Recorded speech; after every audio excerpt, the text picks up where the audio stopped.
Hello, guys. Welcome back to Movie Reviews. It's finally back. So pleased. I think you are as well. So pleased. Anyway, without further ado, let's go into the first movie, Highway, from 2002. Highway. This is quite an interesting sort of film. During the hiatus, I've been watching a few different films, just to pique my interest, and Highway was one of them.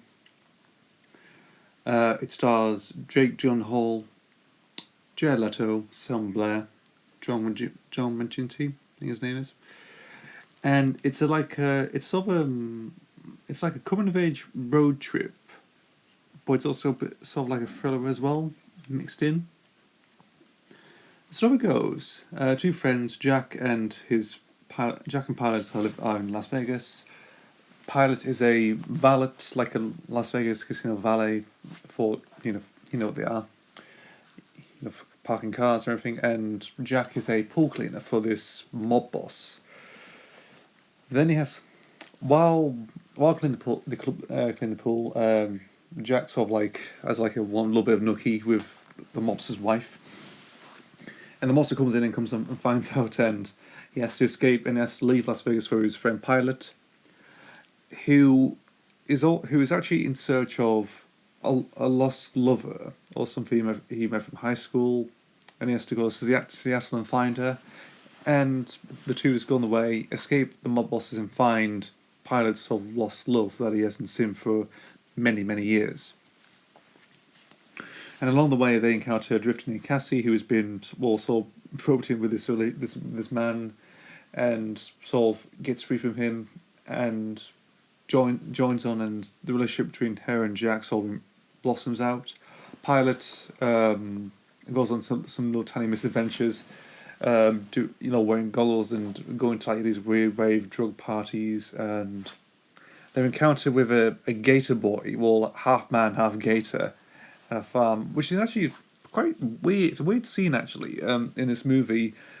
Quite, like, wait, what? It's like a little. It starts off like a road trip. It's basically a road trip movie. Then they go from state to state, and while on the way they encounter interesting characters. Was it John Maginty's character? I forgot his name, but he looks like Weird Al Yankovic. I thought, is that Weird Al Yankovic? No, it's not. It's some guy somebody else, but he does look like him. And actually, I find him very hilarious. Actually, I do like his character. And he became one of the great supporting characters in the film.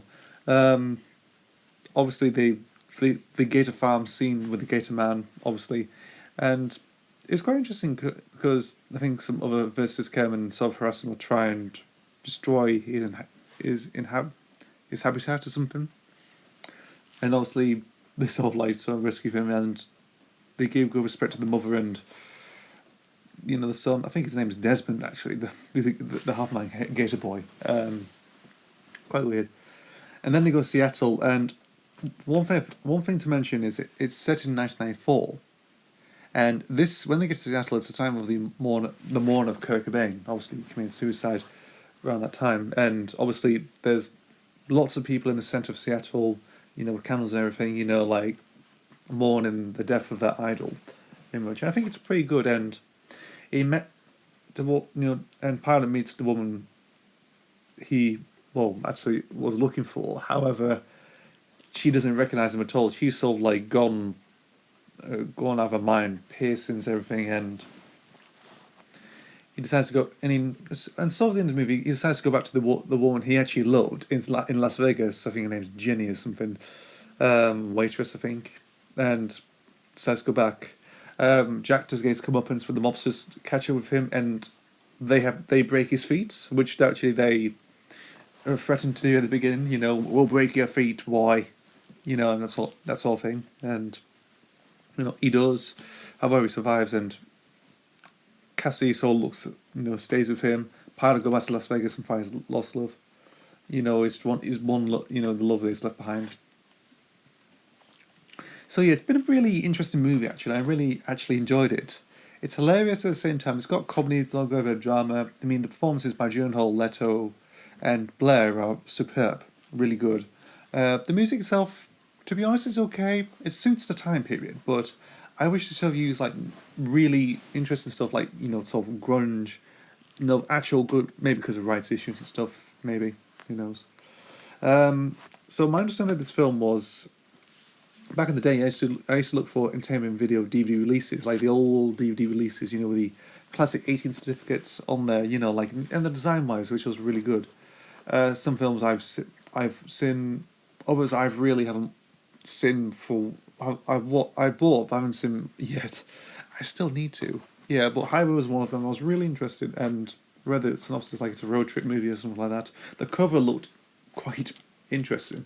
We have Jared Leto, then Sam Blair, and then you have Jake Gyllenhaal with these goggles on. It's like really had a crazy image of him and the goggles and sticky up hair. It's like what is this movie about? And I watched it. I thought that's good. It's just a road trip movie, coming age road trip movie. It's in the 90s, during the grunge era, and it's just good. The direction's really good. I do have to admit, like some, stuff in Las Vegas and the sort of interesting, good scenes like it's really nicely shot, really good, and it's just one of a kind. I mean, Jake Gyllenhaal was so successful when he did Donnie Darko, and since then he's done very good films. Same with Jared Leto. He's done a few very interesting films. So, well, maybe not Suicide Squad, but like something like Blade Runner 2049 in particular, and some other good ones. I forgot which. And Selma Blair, she still carries on. Now and again, you still see her in TV shows and other movies now and again. She pops up. Highway is one of those interesting gems that seems to be very overlooked. Very much. I mean, I just sort of found it out of coincidence and curiosity, really, and I just really enjoyed it for what it's worth. It's pretty good. Consider it's like consider it's from the early 2000s. It still holds up really good. Even though it's in like in the 90s, it's just pretty worth it. It's pretty amazing, actually. I actually do recommend it. It's just one movie you should really check out. If you like Jake Gyllenhaal's acting, Jared Leto, give us a watch. I do recommend it. Thanks for watching. As always, see you for the next video.